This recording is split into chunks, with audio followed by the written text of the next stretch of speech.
Boxing King Media in association with Box Raw. Adam Smith. Hi. I'm going to start off with one of your favourite lines. Go on. You can sense it in the atmosphere. What are you sensing this week? Just think it's a fantastic occasion for British boxing. It's something that we've waited a long time for. Amir Khan and Khan-Brook have been the two, great welterweights over the last 20 years, and I just think it's really good that finally a fight happens when you just think it's not going to. Ricky Hatton and Junior Witter never fought. Really wanted Lennox Lewis to fight Riddick Bowe, Joe Calzaghe, Carl Froch. So many that just don't get made, and the fans miss out. And I think, yes, it is 5 or 6 years, sort of probably not too late, but 5 or 6 years beyond when we really wanted it, when they were world champions. But I think the pride and the rivalry and the legacy in many ways is on the line here, because they've just been mentioned with each other so often, the Khan-Brook Khan.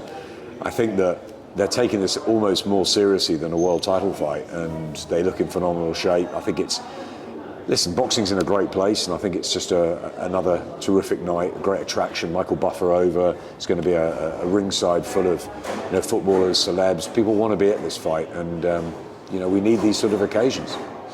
Going back a bit, I remember at the Khan-Brook Zarafa fight. Yeah. I remember speaking to you backstage. You won't remember, but I remember you saying then, I wish Kell and Khan would just get it on before they pack it up. Obviously, that's going back a while now. Did you really think we'd get to this point where we're literally 3 days away? I mean, I've always thought, Mayweather-Pacquiao could be made against all the odds. Again, that was too late, but I've always thought when that was made that any fight can be made. And I always think it comes down to the fighters. Like we were talking about AJ and Fury, obviously, last year before the Usyk fight and the Wilder fights, and that looked like it was going to happen. And people said to me, I'm not sure they want to fight each other. And I spoke to both of them, and they both really wanted to fight. And they still do, I think. And I think it comes down to the fighters. And I think Amir and Kell have always wanted to take on each other. Kell might disagree. I think Kell has chased it a lot harder. But I think Amir's always wanted to fight Kell. But I just think he's always felt Kell's there for him when he's done his sort of America stuff. And it worked to an extent in the States. Great performances with Maidana and Alexander and Judah, but he came a cropper against in the big fights, I suppose, with Danny Garcia and Canelo and Terence. And I think he's come back, and listen, they both need each other now. But yeah, when we spoke back at that fight, beyond that, on the ringside set in sort of 9-10 years ago, when we had them head to head in our ring there, and Johnny and I were like, this fight's going to happen, and that didn't happen. And then Eddie and I were really close to making it, probably about 4 or 5 years ago, when I'm not sure it was around the Errol Spence fight, but it was certainly there was a press conference at Bramall Lane, and Eddie said, look, Kell's agreed, and Amir's sort of agreeing, and I was talking to Shah, and then Shah just said, look, we've got an issue here. Golden Boy De La Hoya has offered us, huge money to fight Canelo, and I think he's got to take it from a business point of view. And it was. I didn't think he beat Canelo, and also I just was gutted that the fight wasn't going to happen. But look, they're both 35 now. They're both dads of 3. They know the business. They're very experienced professionals. They've never liked each other. They've never seen eye to eye. So it's just great that we found Ben's worked so hard in finding a way to make the fight happen. And we're just days away now, and it's just really exciting.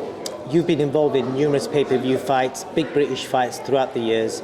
From your experience, where does this what are you feeling right now? The electricity in Manchester? Very much so. I mean, at the Trafford Centre today, I don't remember a bigger crowd. I thought it was incredible, and absolutely love the fact that everybody's sort of coming out and dealing with the story. I mean, the story's brilliant. The story is just for the record, that's just Coke. It is.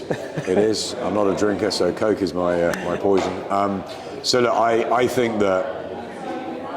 I think it's really captured the imagination. Where does it rank in fights? I mean, it's difficult because 5 years ago it would have been one of the biggest fights probably we've ever done. Now it's just a very, very interesting duel, a really good fight.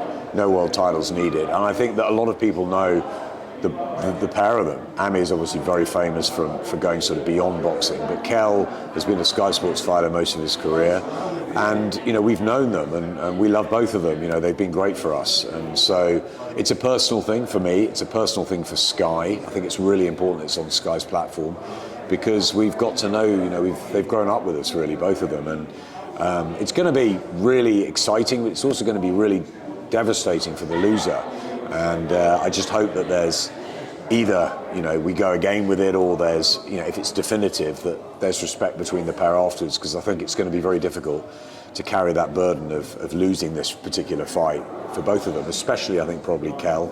But Amir, he knows how serious this is as well. He's taken himself away to his former rival's camp. He's done everything that's been asked of him there. Kel's done everything in Fuerteventura. It just shows the importance that they feel and their families feel for this fight, and I think that's just spread. And I think it's going to be great on the night. There's obviously a couple of days to go for the build-up, and it's all over Sky Sports News, and it's something we've really got our teeth into because of the history, I think. And just talking about that, with it being all of the news, etc., what are we looking at early pay-per-view numbers? Because I've heard today, apparently the early projections are this could potentially break a British record in pay-per-view numbers. Do you think it could do that?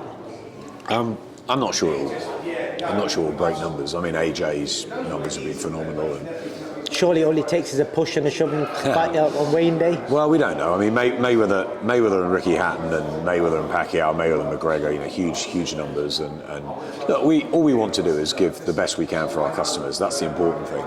February's been fantastic. We've had 2 really big Sky Sports shows sort of sandwiching either side of this with Eubank Williams, and next week with Josh Taylor. And I think that's great, that we're giving value to the customers on Sky Sports who buy the packages with the football and the cricket and the Formula One and the golf and everything else. But box office is a special occasion, and for me it always has been. That it's got to have a certain sparkle to it, and I think that's what this is. This is Ben's first sort of dipping his toes into the box office world, and he's really excited, and it's a big week for Boxer. It's great for us, and obviously, despite our great relationship with Matchroom, we had a fantastic 10 years with them. It just goes to show that we have the platform and the support at Sky and the business behind us and the talent on the teams to go again. We had all our fighters went to Dazn, and we had to start again. Top Rank and Boxer have got the contracts, and I think it's going really well. It's taking time, and it's a work in progress, and we build and we build and we build, and there's a lot of fighters that we miss that we don't have anymore, and Eddie's doing a great job over in Dazn, putting some terrific shows on. Frank's having a good time with the big beard and getting Fury and White, and I'm sure he'll put on a lot of shows come March, April, May.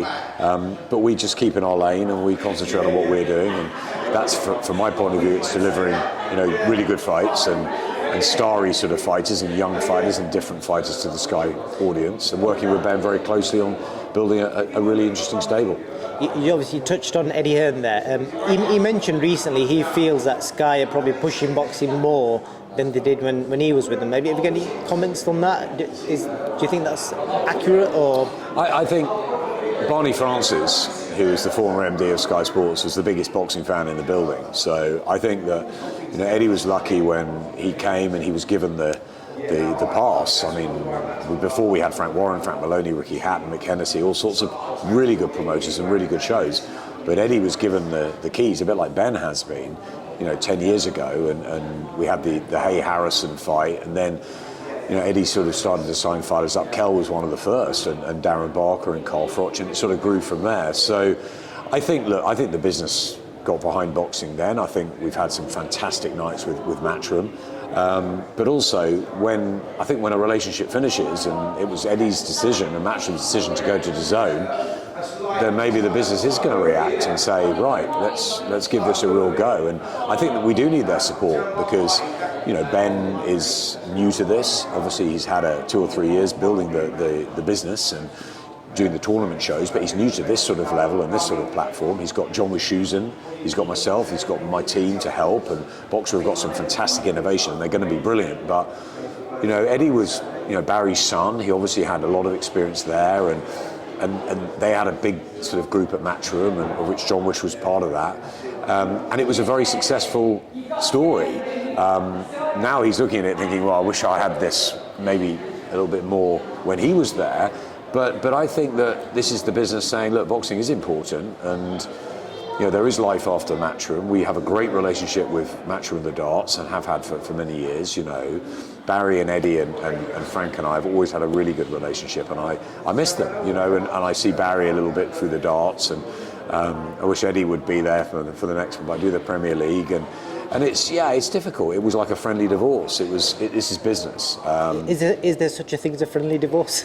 Listen, I think so. I gave Frank Smith a massive hug when I saw him in Cardiff. He asked me about my family. I asked him, him and Emily, we became friends. We became close, and of course it's business. But I loved working with Eddie, and it was exciting. He's got incredible charisma, incredible drive, but that's not the case anymore, and it was a difficult period.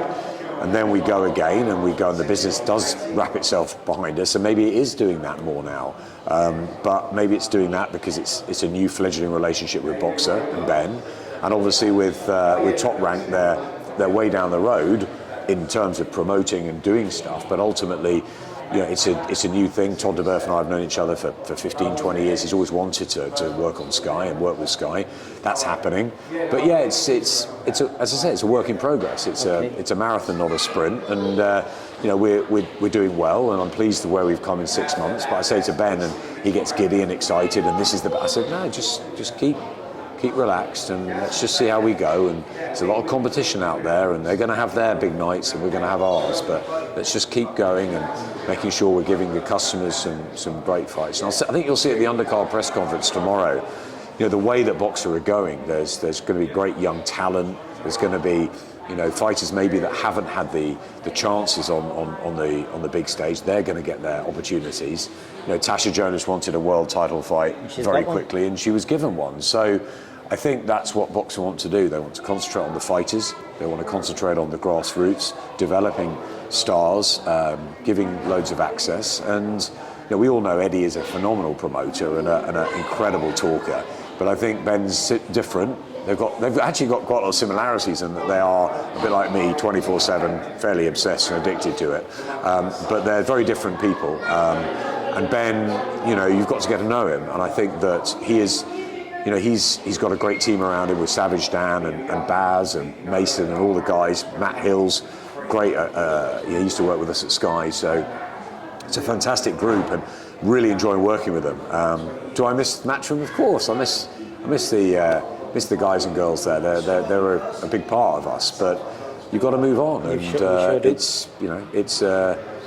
it's the business that we work in, and for me it's all about putting the best boxing we can on Sky. We can't have everything, but it's doing the best we can, and I'm pleased with where we've got to in sort of 6 months.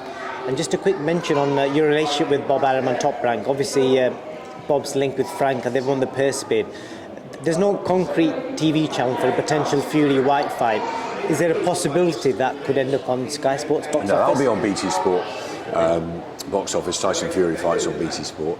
But look, it's obviously BT sit on the Sky platform as well, so we're going to be talking about the fight. We're not going to be producing it from a content point of view, but Sky Sports News will be all over it. It's a big fight. It's a massive fight. We've obviously followed Dillian for many years on Sky anyway, and Tyson Fury is the leading heavyweight in the world. Why would we not sort of be all over that and do what we can to help support it? But it's not ours. It's not a Sky Sports box office fight. It will be a BT Sport box office fight. So it's less for us to work on a day-to-day basis. But of course we'll be talking about it, and we'll be hoping that we get the new contract deal with Anthony Joshua, which we're working on at the moment. And if that's the case, we've got the Usyk rematch, and there's plenty of stuff happening. It's great.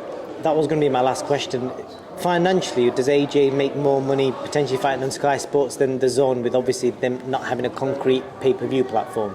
Listen, I'm not in. I don't know how much Anthony Joshua has made. He's made a lot of money, and Eddie Hearn's helped that, and Freddie Cunningham, and that's what they do. Well, I'm in the broadcasting business, and that is that Anthony Joshua has been on Sky Sports ever since he turned professional.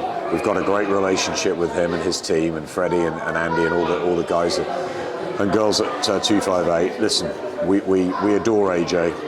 He's been an ambassador for Sky. He's been absolutely fantastic. You're confident you can get him back on Sky then? I've never not been confident. I think that, look, there's a lot of competition out there. There's BT, there's Dazn, there's all sorts. But I think that, and there's America. But I think he'll stay on Sky in the UK. I think he's right for the brand. I think we're good for him. He's good for us. And I'd be very surprised if Anthony wasn't on Sky in his next fight, and hopefully for the rest of his career. And you never know in this world, in this business world of boxing, and he'll do what's right for him. But I believe we'll still work together, and I hope we have some news at some point soon, because he needs to get back in the ring. 100%. Adam, I really appreciate your time. Enjoy your evening, and hopefully an amazing night Saturday night. Thank you.